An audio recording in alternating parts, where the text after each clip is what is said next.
okay, deep down inside, I know Islam to be true. But one of the biggest problems that I have, I've been asked this question, one of the biggest problems I have is, why are we so different from everybody else?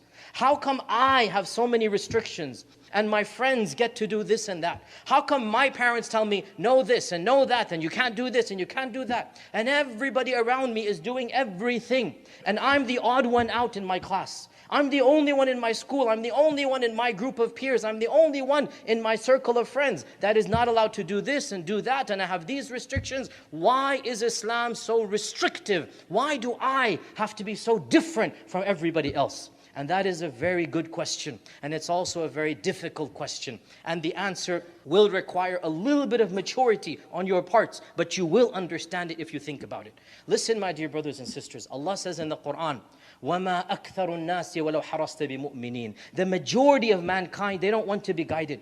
Allah says in the Quran, وَإِن تُطِعْ أَكْثَرَ مَنْ فِي الْأَرْضِ يُضِلُّوكَ عَنْ سَبِيلِ اللَّهِ. If you follow the majority of people, they're not going to guide you to the right path. Allah says in the Quran, the majority of people want to live like animals. إِنْهُمْ إِلَّا كَالْأَنْعَامِ. Allah says most of mankind don't want to have higher goals.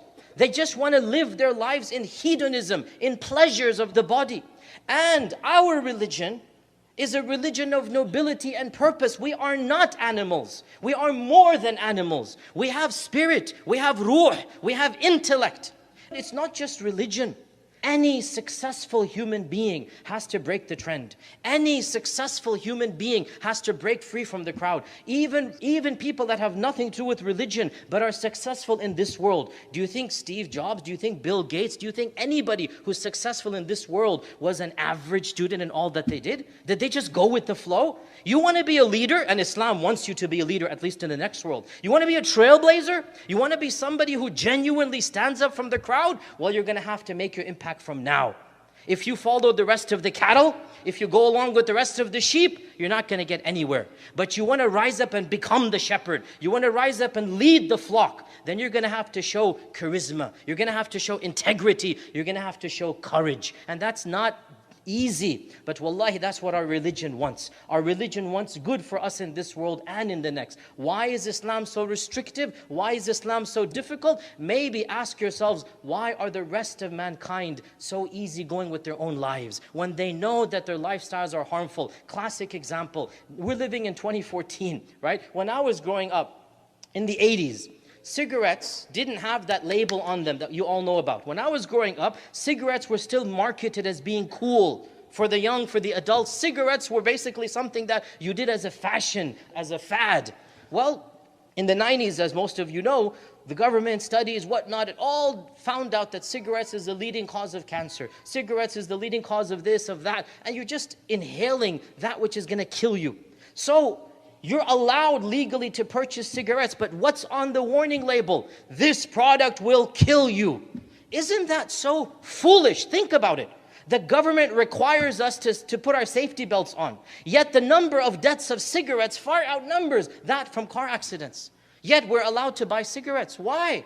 Well, because morality is different for other people. For us, our religion teaches us that which is harmful, it's not allowed for you. Every prohibition coming from our religion is one that is meant for our own good. Drugs, alcohol, pornography, premarital sex, all of these things destroy one's character, destroy one's integrity, destroy one's pure psychology. So our religion has forbidden it because it is for our own good.